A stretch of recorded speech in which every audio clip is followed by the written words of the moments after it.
So, I'm making this video because several individuals have already asked me questions. A few of you guys have actually responded to. But I'd like to make this video to kind of make it easier so I can help spread the word on what I'm covering today. So, I'm basically here, I'm going to talk about the 3 different stages of the interviews for Posse. I'm also going to answer a few questions that people have asked me along the way. So, let's jump straight into it. Alright, so the first thing that happens after you're nominated is the first round interview. Now the first round interview usually is the one that's probably the most difficult, not really the most difficult, the most intimidating, I guess. I know it was for me. So the first interview is the group interviews. Basically, it's, for me it was a bunch of people in a room and there was a whole bunch of mini groups that we kind of formed. It's kind of hard to imagine how that process works for Posse because there's so many of us and there's just so little of them. But the way that they do these interviews, it's really unique and it's hard to kind of understand at first. But once you go through it, you'll get kind of the idea of what they're looking for. So the first round interview is about 3.5 hours long. I'm getting this information off of emails they sent me, by the way, because it's been a very, very long time since it's been like a year already, I think. So yeah, it's about 3.5 hours long. You definitely are going to be there for probably about the entire time. Something that you probably should do is arrive there early because it's going to get kind of hard to get into, I guess, the parking spaces. It's depending on where you are. But also, it'll be really packed, especially getting in line for, like, your ID or, I think it's a name tag that you wear. Checking in, basically. There's going to be a whole lot of people there. It's very casual. Comfortable. You're probably going to be moving around a lot or sitting down. Ours is in this very big office space, and basically we sat in groups, but on the floor and around the entire room. And so, imagine dressing comfortably for that. So the activities that we basically do are just normal group activities, basically saying, okay, we're going to do this activity now, and then you guys just work through it, and they'll just walk around and kind of observe you guys the entire time. So something to keep in mind is to be yourself, because that's kind of like the most important thing out of this entirety, because they kind of can see through you. I guess that's the right word. Expect other people to not do that. Expect like overachievers, people who basically are kind of forcing themselves to be outgoing, just to get their voices out there. And sure, like I guess everybody has their own way of doing it. But being yourself kind of ensures that everybody has like the equal chance to show who they are, and it just makes the interview process overall a whole bunch easier. Expect interruptions. Interruptions happen a lot. The main reason why I didn't really like talking was because I know people are going to be interrupting you, whether it's cutting into a conversation or changing the subject, asking a different question. But Posse staff, they pay attention to what's going on and how you guys communicate with each other. That's basically one of the things that they're looking for. They're kind of focusing a lot on the nominees, not really more on like the objectives or the stuff, activities that you guys are working on, but their focus is like on the nominees and how you guys communicate with each other within the group. And so it's by that means that they'll observe you and kind of basically determine whether or not you work well with others, I guess, or just basically just trying to get to know you from like a broader perspective, because there are just so many students there. So many nominees that it's hard to like pinpoint, I guess, the ideal person, especially if it's just so many people. So one thing to keep in mind, just because you're nervous, it doesn't mean anything bad. In fact, it's actually good to be nervous because that kind of means that you care. I know I was nervous the entire time, and so the interview process definitely was a little bit stressful also, and it kind of got you really worried because the first thing I was like, I don't even think I'm gonna get past the first round because there's so many people and there's so many people talking up, and I'm not really participating as much as I should be, because normally like I don't mind being a part of a group, and I'll probably be okay with speaking up and everything. But with this interview process, it was just, I don't know, it was just really difficult, and there was just so many people talking at the same time, and there was just so much going on that it was just very chaotic. But you shouldn't really worry about it too much if you just be yourself. So that's something to keep in mind as well. So I do actually remember I had a few friends who were also nominated. There'll be different interview dates for the first round interview for the groups. So you may see people that you know, and it's good to like talk to them for a few minutes, or just just to say hi, or what they kind of think of this first round interview and everything. But I kind of recommend not to stick with them throughout the entire time, because something that you're gonna have to get used to is meeting new people. And I know after like the first or second round, like I hardly knew I didn't know anyone actually. I saw a couple of faces from that don't go to my school, people that I've met through other programs, and surprisingly, I've actually met up with people that I know before. But like I said, the interview process is very large, and so there'll be like tons of people going, and it's kind of hard to like meet up with people that you know. So like I said, just be willing to talk to other people, strangers especially. So something that they take into account, or what I think that they take into account for going to the next round, would be kind of your academic standing. I know because I didn't do very well in the first round, or that's my opinion, I guess. Doing pretty well in school, and I guess it's kind of important when they're kind of taking that into consideration on whether or not you're going to the next round or not. I believe there also was a writing portion at the end of the interview. At the end of the day, we did some sort of writing. I think that's also something that comes into account. There's also a lot of documents that you bring, but I'll talk about that for the next round. So basically, you'll hear word back soon. I think it was like maybe a few weeks. So the second round, which is the semifinalist round, is kind of like an individual round, or it's more centered on you as a person, and you'll be interviewed by I think one or two. Probably I think I was interviewed by two. I think Posse staff members. It is an interview, but it's kind of like a conversation as well, because it's not really that direct. They'll ask you questions, and they'll continue to ask questions as you answer them. So they'll say something, and then you'll answer it, and then they want to kind of know more about you, or about your answer, or why that is so. And so they'll just continue to ask questions on the more you talk. So it's more of like a conversation, because it's really engaging, and it goes along really well, because there's not really all those factors of other people, coming in, going around, and you're not really in that kind of competition kind of mode. So that's definitely something that's good. Oh, also, when you get there, for me, I remember getting there at a certain time, and there's people already there, because the interviews for this, they'll all usually probably take place in the same time as other people, and so you'll all be like in their office or in their waiting area. That's how it was for me, and we did several activities with them, which was fun because I still got to know people.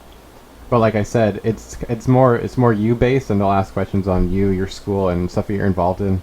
So this one is also casual. Like throughout all of these, there's no formal interview. Like you can dress casually, and that really doesn't matter at all. Actually, they're just trying to get to know you, because that's what's important. And they want to know more about you, your goals, and your passions, etc. Stuff like that. Something that it's also important, make sure you pay attention to what they say you have to bring, because there are certain documents like I think SAT scores, transcript. They also need like a writing sample, I believe. Make sure that's turned in, and if you have a problem getting with one of those, you should probably call them. I didn't really have a problem with mine. Oh, it also has to be a graded writing sample. I'm pretty sure that's what it is. So it has to be graded by a teacher as well. Something that's optional is you can bring an object to the interview with you that kind of represents you, or is something that's very meaningful to you. For me, I actually brought my camera, the camera that I'm using right now. But the first thing I was actually going to bring was my Nalgene. I don't have it with me right now, but I actually was going to bring my Nalgene water bottle, because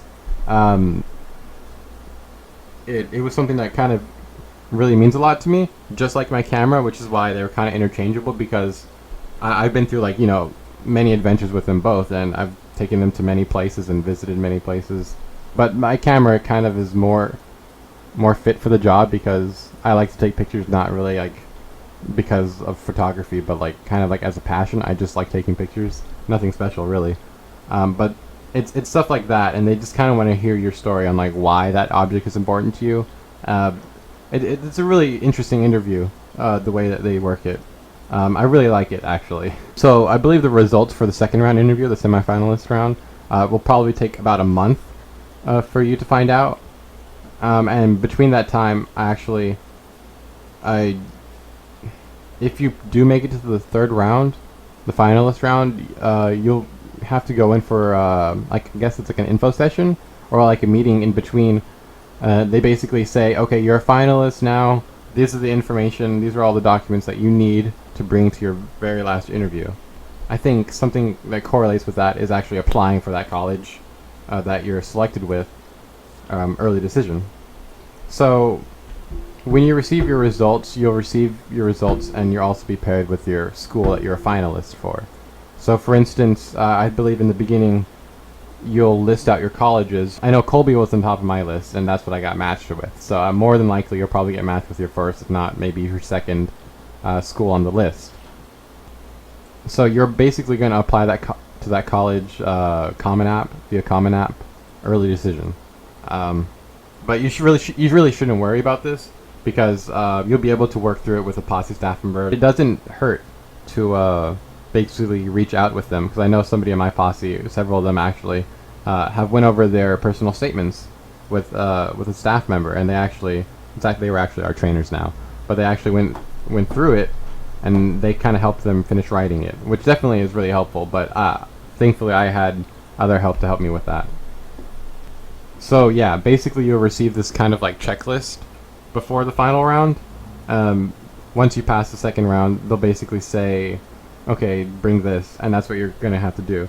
Something that's really important, now that I'm getting to the finalist round, you have to confirm your spot to your school. So basically, if you want to accept that you're a finalist for that school, and that's the school that you want to go to, then you have to confirm your spot. Alright, okay. So, the finalist round is kind of like a school match and the group interview. It's like a mini group interview actually. So, like I said earlier, you're gonna have to confirm your spot. There's people who actually don't want to be paired with that school, and that's okay. And so basically, it just makes the choosing pool for them smaller, which is really helpful. Because out of 20 students, they have to decide 10 who are going to be able to go to that college. They're going to make up the posse for that college. So it's 10 students out of the 20 total. So in this finalist interview, which I believe I did have 20 students actually, or maybe it was 19, there'll be mini groups set up in a room, which is the way it was for me, basically, and somebody will ask a question that kind of applies to everyone, and there'll be a representative from your school, or I think somebody who works with admissions, but somebody from your school, mine was Colby of course, or a posse staff member who will rotate around in these groups and basically listen to your answers. Everybody has a limited amount of time, and something that I recommend is, like I said earlier, being honest, because a lot of people will usually take advantage of this time, maybe if they've taken advantage of the time in the other interviews, but don't really take advantage of it in a bad way. What I mean by that is, don't really try to use this time to kind of force yourself to look good. I don't know how to actually say this, but just answer the questions like to the best of your ability, and don't really try to go overboard.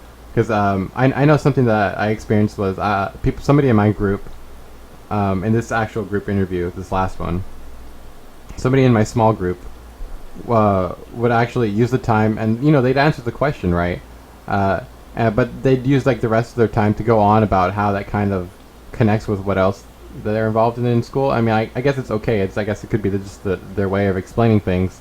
But I feel like keeping your answers relevant is something important, because it kind of shows that you're actually into spreading out this answer and why it's important to you, rather than just using that time to tell everybody what you're involved in school. And because the people who actually are kind of not really interviewing but listening to you at this time, they probably already know a lot about you. I can't confirm this at all, but I'm pretty sure that out of these 20 people, they've carefully read through and they know more or less about you already before even the interview gets started. So like I said, just answering the questions honestly and being yourself will probably get you the farthest out of anything in this round, because that's basically what I did. Not only this round, but like I said, in all 3 rounds, just being yourself definitely will help you. So basically, once everybody kind of answers their questions, you kind of get to know people well also, because this is actually the finalist round, so actually all of my posse were actually there, and it was just great interacting with people and getting to know them. I know for sure, actually, I think I've actually confronted people and say, "Wow, I really liked your answer," and it's just really insightful, just getting to know people, because Like I said, first of all, it doesn't hurt to know people, and second of all, like you kind of need these communication skills in the future. And three, you never know if you're going to be talking to your future posse, right? So definitely be open-minded and be yourself. That definitely will help with your final round. Um, so now that I've kind of covered all these 3 rounds, I'm going to go ahead and answer a few questions that people have asked me. Um, they kind of correlate with the rounds, but they can also be a little bit broad. So the first one to kind of be the first one is going to be what am I involved in school, and kind of like how did that help me with this process. Um, so actually, I kind of thought about this in a bad way at first because I'm involved in many activities at school, and I guess some people would use that to their advantage to brag, which is kind of what I was saying earlier. Um, but the way I took it as a negative was kind of because people who are involved in a lot kind of show that they aren't really committed to these organizations that they're involved in. Um, and I don't know, I just feel like I'm a little extra for saying this, but like I feel like I'm really involved in like all the organizations that I'm in. Um, but also like I said, people who just get into these organizations just so they can write it on their resume or on their college application, just saying that they're involved in everything. I guess some colleges will look for that, people who are really really involved. But I'm involved into these organizations because I really have a passion for each of them, and each of them is different. And that's good. So that kind of really helped me open up more about like why I'm involved. So I guess I can go ahead and get to the answer already. I was involved in theater, yearbook, and volunteering. I volunteered with a program at my school called the Miller Volunteer Program. We also had an outdoors club called the Woods Project, which is also pretty cool. And of course, National Honor Society, and that can be written on there. And some schools think it's an organization, some don't say it is. But I basically just said that I was in there because we did a lot of volunteering as well, and that's also really really good. So basically, I was kind of saying that these are the programs that I'm involved in, and I wasn't like fishing for organizations, just through school. I've been involved in theater for I think ever since second semester of freshman year. Yearbook for the majority of my high school career because we had to take journalism. I took journalism freshman year, and then yearbook the rest of the 3 years. I've been volunteering since freshman year as well. Though this project I joined junior year, but I mean that was like that made a super big impact on my life. So I definitely would consider that as passion, especially since I'm going to study environmental science. National Honor Society also, it's like a junior thing, and it's kind of like a commitment at school. But it's also something that you definitely should include when you're talking about your colleges, your college applications. So basically, they just want to know really how involved you in and how seriously you take it. These questions will come into play in the second round interview. Like I said, because it's more of a conversation, they kind of want to know about why you're involved and what you're involved in, and basically how this kind of helped you throughout your high school career, and what do you really think that'll help you for your future in college. It was a genuine belief of mine that they saw that the organizations that I was in, and they generally understood that I had a passion for them. And that's kind of what I really wanted to share, that these organizations meant a lot to me, and I believe that's what really helped me through this process, because showing commitment to these organizations proves that I wasn't involved just to be involved, but I was involved because I liked being involved. So moving on to the next question, how does Posse contact you, or how does that really work? So, simple question actually, but Posse usually contacts me primarily through email. I use my main email because Posse is a priority. Posse is a huge priority. So using your main email, I mean, I don't really think they'll really mind if you have like a funny or weird like username or something. Like, I mean, sure, if it's inappropriate, you probably shouldn't use it. But like, I would like to say that you should use your main email because the emails that they send you are really, really important. Whether it's about interviews or about college or anything like that. But especially once you get past like the last round, or once you get past the second round actually, or even the first, their emails are kind of really important, especially with the deadlines and all that coming up. I would also make sure to check that your spam isn't their emails aren't going to spam, because I think someone in my posse actually they get their emails through their spam, and it's kind of weird because it's not spam and it's really important. So you should check that. So for the finalist round, they'll actually either call you or email you. That's all I'll say for now. So are there other people going to the same college as you? Yeah. So if you haven't guessed by now, Posse is a program where they basically get together and form a posse for your school. And if you have the honor of being in that posse, you'll be paired with 9 other individuals that will be attending the same college as you. And yes, so I will actually be going to college with these 9 other people who are actually picked in the finalist round as well. If you've done your research about Posse, you probably should know that already. But it's just a lot more than just like a scholarship and just a program. Like, for instance, like every week we meet, our Posse meets together for pre-collegiate training, also known as PCT. And we have these sessions together, and it's really great. But you'll probably learn about it later. I could talk about it later in a different video as well. So another question would be, how did this process work for you?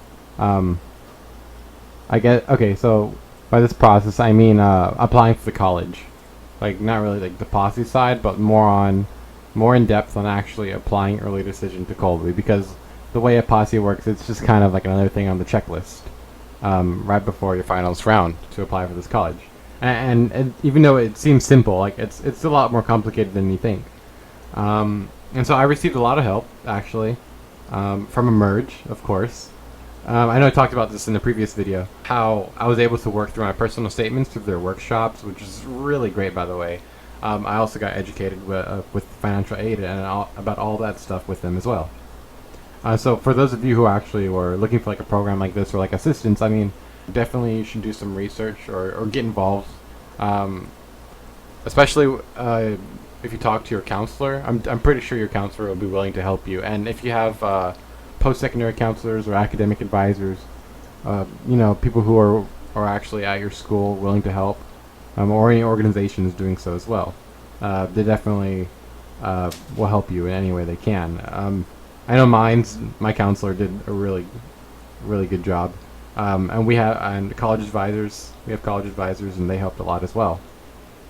But for real, like if your college has those, like it definitely doesn't hurt to like have a conversation with them or to ask questions, just about the whole process of it all. Because I mean, at first, like when I was applying to Common App, I had no idea what I was doing.